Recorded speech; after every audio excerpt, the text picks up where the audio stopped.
12 ராசியில் நிறைவு ராசி மீன ராசி. இந்த மீன ராசிக்கு தடம் புரள்ற விஷயம் என்ன, அதாவது திருப்பு முனையாக நடக்கிற விஷயம் என்ன, அவங்களோட வாழ்வியல் பரிகாரம் என்ன? ஏன்னா மீன ராசிக்காரங்கள்லாம் அதோ எப்போ ஏன் ராசி எப்போ சொல்லுவாங்க, ஏன்னா நான் ரொம்ப கஷ்டப்பட்டுட்ருக்கேன், எனக்கு என்ன தடம் புரள போகுது, என்ன திருப்பு முனை அமைய போகுது அப்படின்னு ரெடியாக இருக்காங்க. சொல்லு. ஏதாவது உங்க மேல சின்ன பிரச்சனை இருக்கு, அதை நம்மளே வந்து தலை கொடுத்து நான் தான் இதுக்கு காரணம், என் மேல தப்பு தான், மன்னிச்சுக்கோங்கன்னு சொன்னா முடிஞ்சிருது. ஆனா இல்லாம இவங்க ஏதாவது பொய் மேல போய் சொல்ல அது பெரிய விஷயமாகிறதுக்கான அமைப்பு இருக்கும். அதனால எந்த இடத்துலயும் கொஞ்சம் உண்மையை பேசுறது ரொம்பவே நல்லது. அந்த பாதிப்பு இவங்களுக்கு வராது. பரவாயில்ல, என்ன பிரச்சனைனாலும் பரவாயில்லவா பார்த்துக்கலான்னு தைரியமா அடுத்து போக ஆரம்பிச்சிடுறாங்க. அது நல்ல விதமா போனா பிரச்சனை கிடையாது.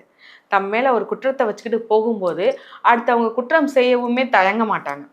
அதனால இவங்க ஸ்டார்டிங்ல என்ன பண்ணணும், அது வருமுன் காட்பது சிறந்தது.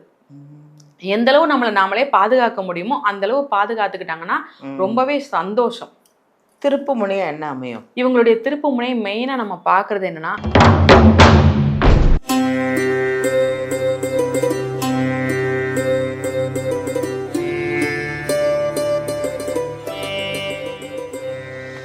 ஹாய், எல்லாருக்கும் வணக்கம். நான் தாங்க உங்கள் பாலாம்பிகா.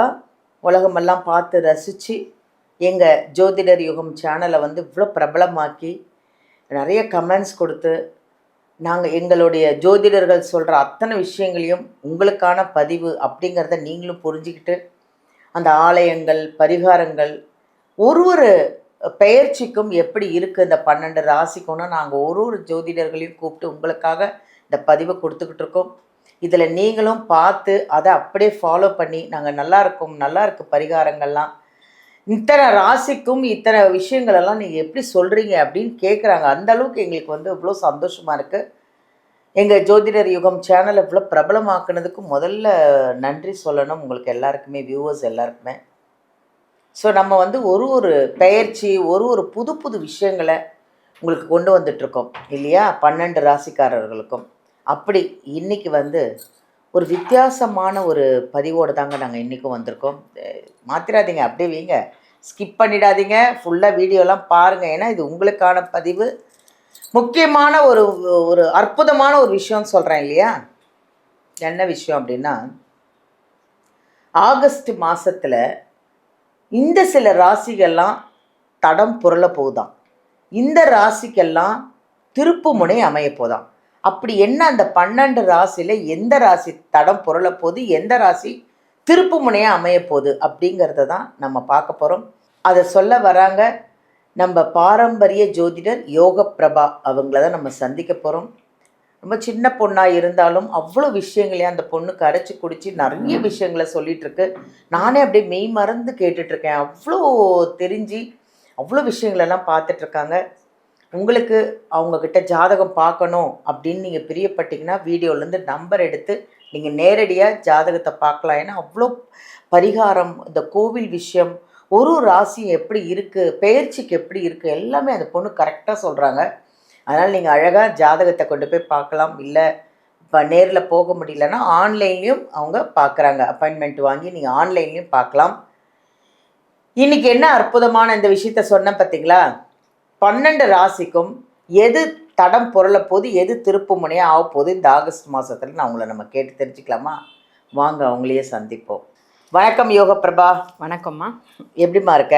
நல்லா இருக்கேன். மங்களகரமாக ஒரு அருமையாக அழகாக உட்காந்துட்ருக்கீங்க. அதாவது இந்த ஆகஸ்ட் மாதத்தில் ஒரு சில ராசியெல்லாம் தடம் புரள போகுது, ஒரு சில ராசியெல்லாம் திருப்பு முனையாக அமைய போகுதுன்னு நீங்கள் சொன்னீங்க இல்லையா. அது எந்தெந்த ராசி அப்படின்னு பார்ப்போமா நம்ம? கண்டிப்பாக. முதல்ல உங்களை நீங்கள் வந்து இன்ட்ரோ பண்ணிக்கோங்க. வணக்கம். நான் உங்ககிட்ட என்னென்ன விஷயங்கள் இருக்குன்னு சொல்லுங்கள். நீங்கள் என்னென்ன பண்ணுவீங்க அப்படின்னு சொன்னால் தான் நிறைய பேருக்கு தெரியும் மக்களுக்கு. ஜோதிடம் யுகம் டி நேயர்கள் அன்பர்கள் அனைவருக்கும் யோக பிரபாவின் அன்பான வணக்கங்கள். நான் வந்து ஒரு பாரம்பரிய ஜோதிடர், டைரக்ட் ஆருடர், எண் கணிதமும் பார்க்குறேன். உங்களுடைய சந்தேகங்கள் இல்லை ஜோதிட ஆலோசனை எதுனாலும் சரி, விளக்கங்கள் தேவையா, இல்லைனா ஏதாவது உங்களுடைய பேரில் ஏதாவது ஒரு குழப்பம் இருக்குது, எனக்கு சரியாக வளர்ச்சி அடைய முடிய மாட்டேங்கி, ஏதாவது ஒரு வகையில் அடிபட்டுக்கிட்டே இருக்கேன், ஒரு நல்ல நேரம் எனக்கு எப்போ வருதுங்கிற உங்களுடைய கேள்விகளுக்கு, குடும்பத்தில் ஒற்றுமை எப்படி இருக்கும், இந்த மாதிரியான ஏகப்பட்ட கேள்விகளுக்கு உங்களுடைய முன்னோர்கள் ஆசீர்வாதம் உங்களுக்கு இருக்குதா இல்லையா, இப்படிங்கிற ஏகப்பட்ட சந்தேகங்களுக்கு உங்களுக்கு தெளிவான விளக்கம் உங்களுடைய சுய ஜாதகத்தை வச்சு தெளிவாக பார்த்து சொல்லிடலாம். முதல்ல வந்து இந்த ஆகஸ்ட் மாதம், முதல்ல இந்த ஒவ்வொரு மாதத்தையும் வந்து சூரியன் இருக்கிற இடத்த வச்சு தான் நம்ம வந்து கணிப்போம்.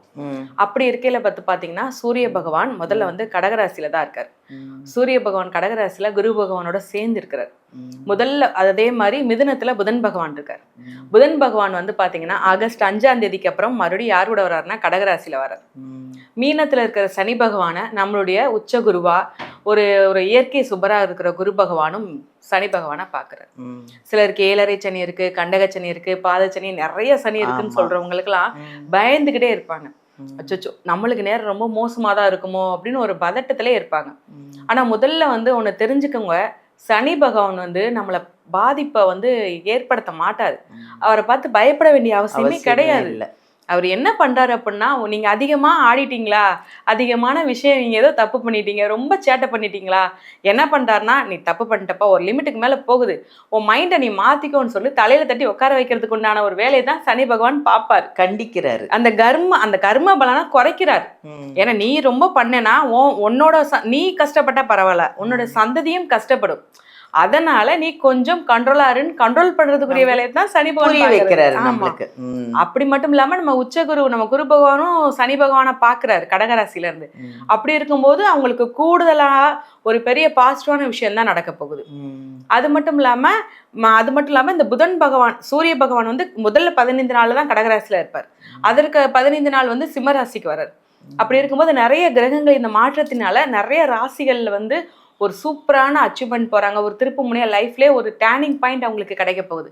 ஆனா சில இடங்கள்ல வந்து லைட்டா ஒரு தடம் போறதுக்கு உண்டான ஒரு சுச்சுவேஷனும் அமைய போகுது. ஸோ அது என்னன்னு சொல்லி நம்ம பார்த்துக்கலாம். இந்த ஆகஸ்ட் மாசத்துல வேற என்ன சிறப்புலாம் இருக்குமா? ஆகஸ்ட் மாதத்துல ஃபர்ஸ்ட் வந்து பாத்தீங்கன்னா ஆகஸ்ட் 3ஆம் தேதி ஆடிப்பெருக்கு. ரொம்பவே நம்ம வந்து நீர்நிலைகளுக்கு நன்றி செலுத்துற நாள். இந்த டைம்லலாம் காவிரி ஆறுகள்லாம் தண்ணி அதிகமா பெருக்கெடுத்து வரும். அது மட்டும் இல்லாம விவசாயம் செய்யறதுக்கு ரொம்ப உகந்த நாள்.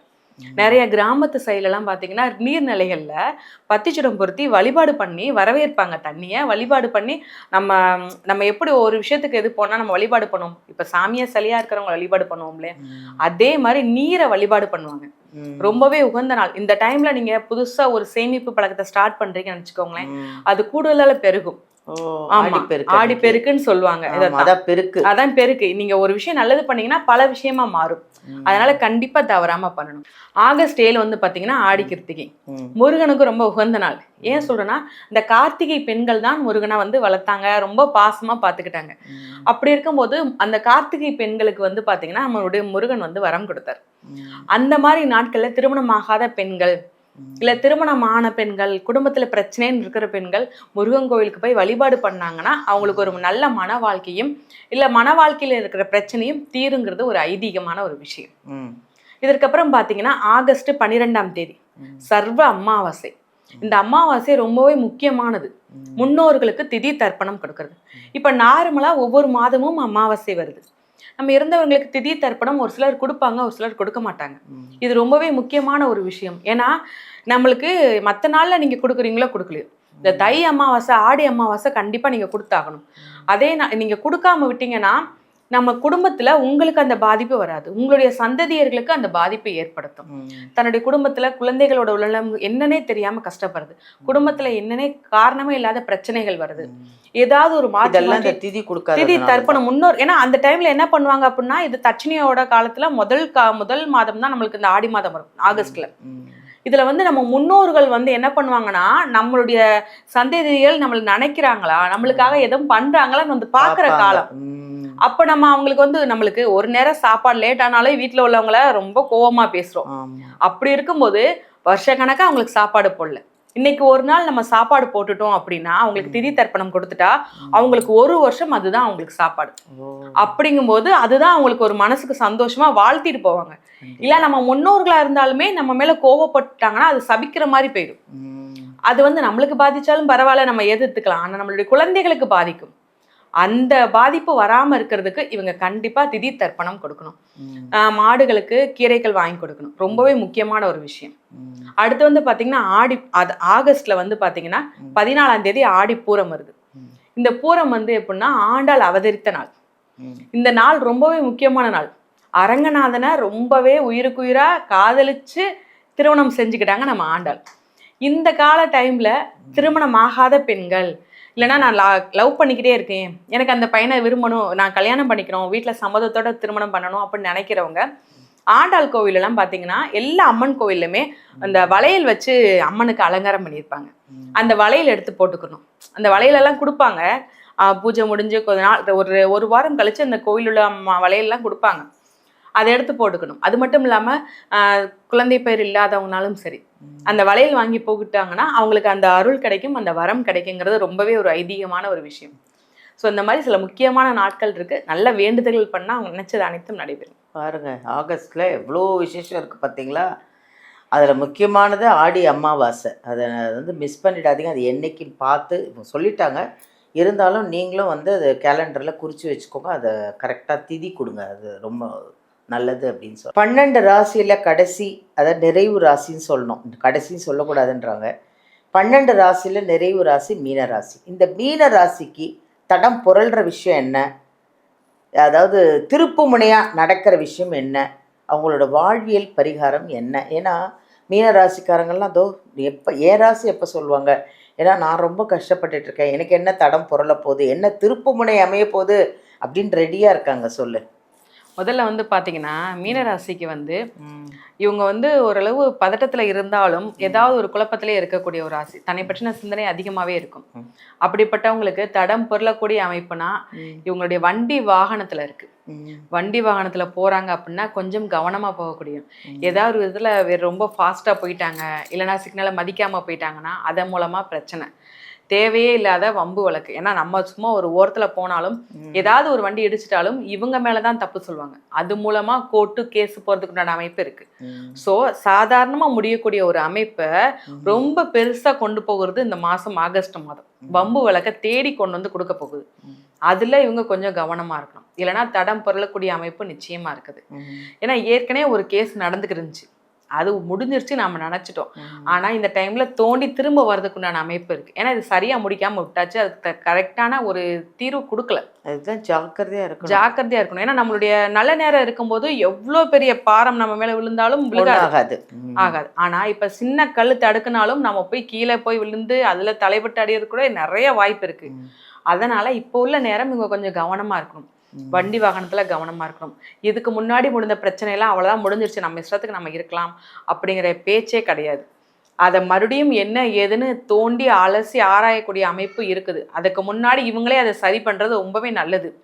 ஏதாவது உங்க மேல சின்ன பிரச்சனை இருக்கு, அதை நம்மளே வந்து தலை கொடுத்து நான் தான் இதுக்கு காரணம், என் மேல தப்பு தான், மன்னிச்சுக்கோங்கன்னு சொன்னா முடிஞ்சிருது. ஆனா இல்லாம இவங்க ஏதாவது பொய் மேல போய் சொல்ல அது பெரிய விஷயம் ஆகிறதுக்கான அமைப்பு இருக்கும். அதனால எந்த இடத்துலையும் கொஞ்சம் உண்மையை பேசுறது ரொம்பவே நல்லது. அந்த பாதிப்பு இவங்களுக்கு வராது. அந்த தடம் பொருளக்கூடிய அமைப்புமே இவங்களுக்கு இருக்காது. இல்லைன்னா ஏதாவது ஒரு வகையில ஒன்று அடிபடுற மாதிரியான ஒரு சுச்சுவேஷன், இல்லைன்னா கோர்ட்டு கேஸுன்னு அலையக்கூடிய ஒரு சுச்சுவேஷன் சொல்லி நிச்சயமாக தடம் அவங்களுடைய வாழ்க்கையோட தடத்தையே மாறக்கூடிய அமைப்பு இருக்குது. ஏன்னா ஒரு தடவை போலீஸ் ஸ்டேஷன் போயிட்டு வந்துட்டாங்க அப்படின்னா, ஒரு தடவை கோர்ட்டு கேஸுன்னு ஏறி இறங்க ஆரம்பிச்சிட்டாங்கன்னா அடுத்து அவங்க பயப்பட மாட்டாங்க. பரவாயில்ல, என்ன பிரச்சனைனாலும் பரவாயில்லவா பார்த்துக்கலான்னு தைரியமாக அடுத்து போக ஆரம்பிச்சிடுறாங்க. அது நல்ல விதமாக போனால் பிரச்சனை கிடையாது. தம் மேலே ஒரு குற்றத்தை வச்சுக்கிட்டு போகும்போது அடுத்து அவங்க குற்றம் செய்யவுமே தயங்க மாட்டாங்க. அதனால இவங்க ஸ்டார்டிங்ல என்ன பண்ணணும், அது வருமுன் காட்பது சிறந்தது. எந்த அளவு நம்மளை நாமளே பாதுகாக்க முடியுமோ அந்த அளவு பாதுகாத்துக்கிட்டாங்கன்னா ரொம்பவே சந்தோஷம். திருப்பு முனையா என்ன அமையும்? இவங்களுடைய திருப்பு முனை மெயினா நம்ம பாக்குறது என்னன்னா, இவங்களுடைய வேலை தொழில். அதாவது நான் ரொம்ப நாளா எதிர்பார்த்த ஒரு அரசாங்க வேலை எனக்கு கிடைக்க போகுதுப்பா. Very good. இதுதான் மெயினான ஒரு விஷயம். ஏன்னா மீனராசிக்காரவங்க ரொம்ப வருஷமா ஒரு அரசாங்க வேலைக்கு முயற்சி பண்ணிக்கிட்டே இருக்காங்க. நானும் எல்லா பெயர்ச்சிலையும் இந்த வந்துரும் சொல்றீங்க அப்படின்னா கண்டிப்பா 2026ல மீனராசிக்கு அரசாங்க வேலை நிச்சயமா கிடைக்கும். அதற்குண்டான அமைப்பு இப்பையில இருந்தே இவங்களுக்கு இருக்கு. ஸோ இவங்களுடைய லைஃப்ல இது வரைக்கும் எதிர்பார்க்காத ஒரு பெரிய அச்சீவ்மெண்ட்ஸ், அரசாங்க வேலை மட்டும்தான் தன்னுடைய இந்த டிஎன்பிசி இது மட்டும் கிடையாது, ஐஏஎஸ் ஐபிஎஸ் போலீஸ் ஆகணுங்கிற அந்த மிலிட்ரிக்கு போகணுங்கிற கனவு எல்லாமே இவங்களுக்கு நினைவாக போகுது. கண்டிப்பா அதற்குண்டான முயற்சி நிறைய எடுத்து கவர்மெண்ட் சம்பந்தப்பட்ட எந்த வேலையாவது உங்களுக்கு கிடைக்கும். ஆமா, அதுக்காகத்தான் சொல்றேன். அதுக்கு முன்னாடி கேஸ் சம்பந்தப்பட்ட விஷயங்கள் எதுவும் அவங்களுக்கு வரக்கூடாது. ஏன்னா இந்த விஷயம் நடக்கும்போது அதுல ஒரு சின்ன மார்க் இருந்தா இந்த விஷயம் அவங்களுக்கு கிடைக்காது. அதனால நம்ம எவ்வளவு தூரம் நீங்க சேஃப்டியா இருக்க முடியுமோ அப்படி என்ன நீங்க பண்ணணும்னு நான் சொல்றேன் அப்படின்னா, நீங்க வெளில எங்கேயாவது போறீங்களா, இருசக்கர வாகனத்தை பயன்படுத்தாதீங்க. கண்டிப்பா பயன்படுத்திட்டு ஆகணும்னா நீங்க ஓட்டாதீங்க. மீனராசிக்காரவங்க பெண்ணா இருந்தாலும் சரி ஆணா இருந்தாலும் சரி நீங்க ஓட்டாதீங்கப்பா. வேற யாருடையாவது போயிட்டு வாங்க. அப்படி போறவங்களும் மீனராசியா இருக்கக்கூடாது. சரிங்களா? வேற ஒரு நண்பர் வேற ஒரு உறவினர் மூலமா போகணும். இப்படி இருந்துச்சுன்னா வேற எந்தவித பாதிப்புமே இருக்காது. அவங்களுக்கு என்னடா வாழ்வியல் பரிகாரம்? இதுல முதல்ல வந்து வாழ்வியல் பரிகாரம்னா இந்த அவங்க அந்த அதே ராசியோட சேர்ந்து சுத்தக்கூடாது, அதே ராசியோட சேர்ந்து பழகக்கூடாதுதான். ஏன்னா கொஞ்சம் டைம் சரியில்லாம இருக்கும்போது 2 பேர் சேர்ந்து ஒரே எண்ணத்தோட தானே இருப்பாங்க. அப்படி இருக்கும்போது அதே எண்ணத்தோட பரவாயில்லடா நீ செய்ய நான் பாத்துக்கிறேன் அப்படி மாதிரியான ஒரு நம்பிக்கை கொடுப்பாங்க. அது ஆணா இருந்தாலும் சரி பெண்ணா இருந்தாலும் சரிதான். வா நம்ம நேரத்துல நைட் நேரத்துல ஊர் சுத்த போவோம், வா படம் பார்க்க போவோம், வீட்டுக்கு தெரியாம இந்த ஒரு விஷயத்த பண்ணுவோன்னு ஒரு நம்பிக்கையை 2 பேரும் சேர்ந்து கொடுப்பாங்க. இதே இது இன்னொருத்தரா இருந்தா யோசிப்பாங்க, குடும்பத்துக்கு பயப்படுவாங்க. 2 பேருக்கு போது 2 பேத்துக்கு சேர்ந்து ஒரு நேரம் அமையும் போது 2 பேரோட சிந்தனையும் ஒரே மாதிரி இருக்கும். அதை மட்டும் பண்ணாம இருந்தாங்கன்னா பாதிப்பு கிடையாது. நன்றி, நன்றிம்மா. அருமையான பதிவு இது. மீனராசி வாழ்வியல் பரிகாரம் என்ன தெரியுமா? மீனராசிக்கு மீனராசிக்காரங்களோட சுத்தாதீங்க. நீங்கள் தனியாக போங்க, தனியாக வாங்க. அவங்க பாருங்கள், கூட வர்றவங்க மீனராசியாக இருந்தால் கொஞ்சம் கேர்ஃபுல்லாக அவங்க இல்லாமல் கொஞ்சம் போகிறதுக்கோ வரத்துக்கோ ட்ரை பண்ணுங்கள்.